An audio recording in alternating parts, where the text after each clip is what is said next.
I highly doubt that you can comprehend exactly how narrow this lane is for a full-size truck. We are out here in touch with nature. Yikes! That's a tight corner, High Prius. Ladies and gentlemen, welcome back to the channel and welcome to the middle of nowhere, Orange County. We are out here to see if the Toyo Open Country RTs are any good off-road. So we're here at the beginning of a little trail. I wonder if there's any chance that I can squeeze the Ram through this. Whoa. I don't see any diff fluid, but it still just doesn't seem like a good idea.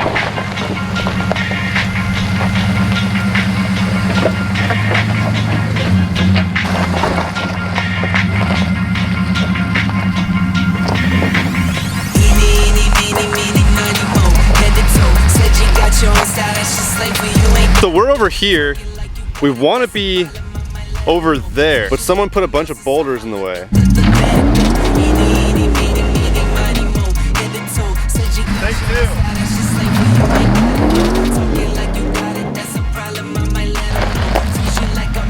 you. Anybody knows how to completely disable the traction control on the 5th generation Ram? Let me know in the comments below, because even with the TC off, it's still cutting power, which is annoying.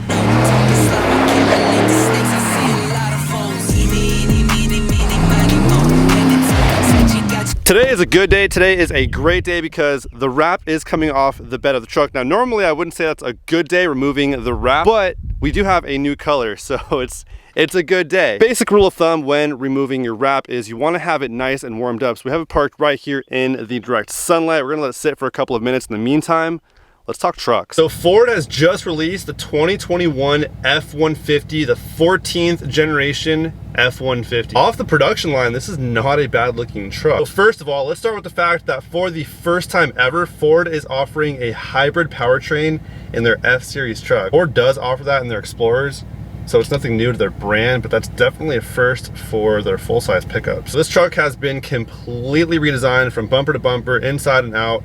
And from a first impression, it looks absolutely stunning. Even the most entry-level model, the XL, does come pretty well equipped. It has an 8-inch touchscreen, wireless Apple CarPlay with Android capability, automatic emergency braking with pedestrian, automatic high beams, dynamic hitch assist, which is great for helping you back your trailer hitch onto the trailer tongue. Not a bad list of standard options. All right, so jumping forward, we have the Lariat, which now offers a standard 12-inch screen. Standard on the Lariat. 12-inch infotainment display. The Lariat trim also opens up the option for the active drift assist hands-free driving, basically a cruise control on steroids, very similar to what Tesla offers. It's like an adaptive cruise control combined with lane centering. The Ford system has cameras that not only monitor your hands, but your head position and your eye gaze. So somewhere in the truck is a camera that watches your eyes and your head movement to make sure that you're not falling asleep behind the wheel. Now the King Ranch offers max reclining seats as an option. Are you kidding me? Turns your front seat into a bed. That is going to be a huge selling point for more people than you probably think, considering how commonly purchased Ford trucks are for the working class. Speaking of Ford, we got a Ford down.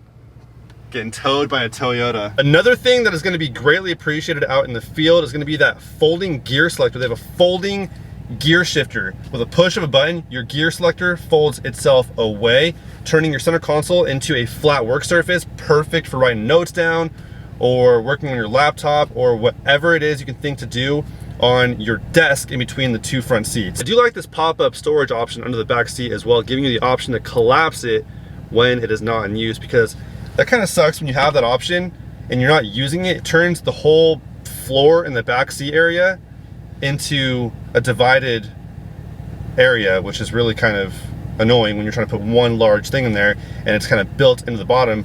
They have a collapsible option which turns everything flat, or you can pull it back up and give yourself a nice little bin to put your stuff in. So now I'm looking at the tailgate, and the tailgate has some pretty crazy options, like a C-clamp attachment, some tie-down cleats designed for longer items that require the tailgate to be dropped down during transport, and it also has a bottle opener. What? Dang, there's a ruler, pen holder, a spot for a tablet or a phone. And the options do not stop there. It has a kick switch activated running board which extends to the side of the bed. What? And a drop down when you approach the truck with the key in your pocket. This is a genius invention. I am someone that uses their bed quite frequently, so having the ability to just kind of step into the side of your bed and reach for whatever it is that you need versus having to get into the back of the bed. My Silverado had that nice little cutout in the rear bumper. GMC Canyons, Colorados, they have that cutout in the rear bumper, which makes it easier. It's like a ladder getting into the back of your truck, but you still have to get into the bed of your truck to get whatever it is you're reaching for. Generally, whatever I need is right there on the side of the bed. I'd rather just hop up on a little step and grab whatever it is I need. Not normally a fan of the side steps or running boards, but if it served that much function, I think a lot of running boards do kind of add some character to the side of your truck. It makes them look a little more aggressive, but it also makes the truck look a lot lower to the ground. And that's the main reason why I don't run running boards. Aside from the function that side steps do serve, helping you get into the truck, it also does help you avoid getting door dings by the vast majority of the vehicles on the road that park near you. More than likely, the car that parks next to you is gonna hit your step first before dinging your door. So it does help you avoid some door dings in most situations. So they're offering 11 different grille options, 13 different wheel designs, and a larger wheel well, which is a great thing for obvious reasons on the new F-150. The second the sun drops behind that mountain, we are losing our sunlight. So I'd say it's time to start peeling off the wrap. I'm a little bit nervous considering how tacky this film was during install. I really hope it comes off relatively easy. This is a brand of film I've never used before. It's a KPMF film. I usually go with Avery or 3M. So hopefully this comes off.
We do have to remove the tail lamp assembly here in order to get the wrap out from behind, as well as the tailgate handle.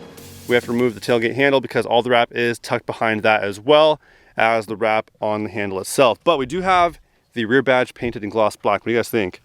That is going to look pretty sick with the new wrap. So I did throw the rest of the material in the trash. That's right, the rest of the satin neon blue is now in the dumpster, minus what I've already installed on the truck. Being that I install vinyl wraps for a living, there's a lot of colors that you fall in love with right away, but over time, you tend to just kind of lose interest. And at least for me, seeing the same color, if it's a wild color, I just kind of get over it after some time. It has really nice curbside appeal. Right off the bat, you're like, whoa, that is a wicked color. But when you see it every single day, it starts to become a headache to look at. So this was one of those colors. I wasn't in love with it in the first place. I thought it would grow on me, but it ended up just kind of ungrowing on me.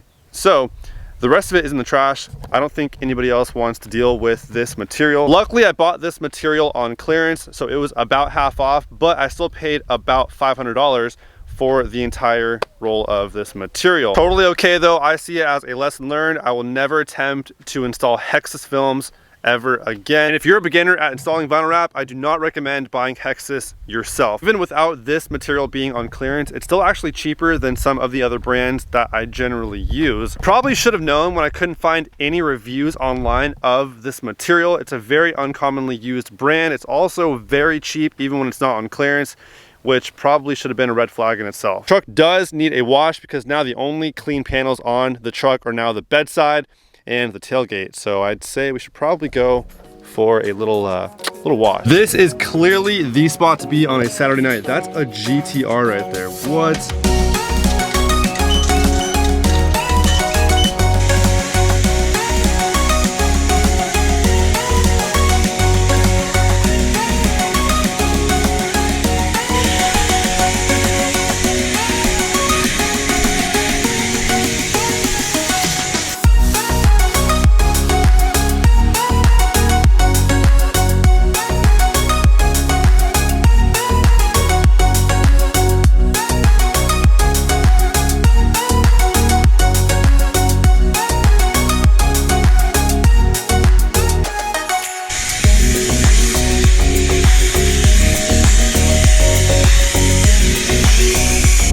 just like that, we are back to basics, got the truck all shined up. One thing I try my hardest not to do is let dirt sit on the truck for too long, because dirt stain is a thing, especially in the areas that are more sensitive, such as the plastics and the undercarriage. So it is always a really good idea to wash the truck off as soon as possible after you take it off-roading. Okay, so we do have the wrap in hand. It's at home. That is going on the truck sometime between now and the next week or so. I am leaving the gas lid, the brushed titanium, because I think that'll look really good with the new wrap. I'm also going to be tinting the taillights, so I will show you guys the process of how I tint these taillights. The lighting here is terrible, but that is all I have for you guys today. As always, I hope you guys enjoyed. I will catch you guys on the next one. Till then, peace out.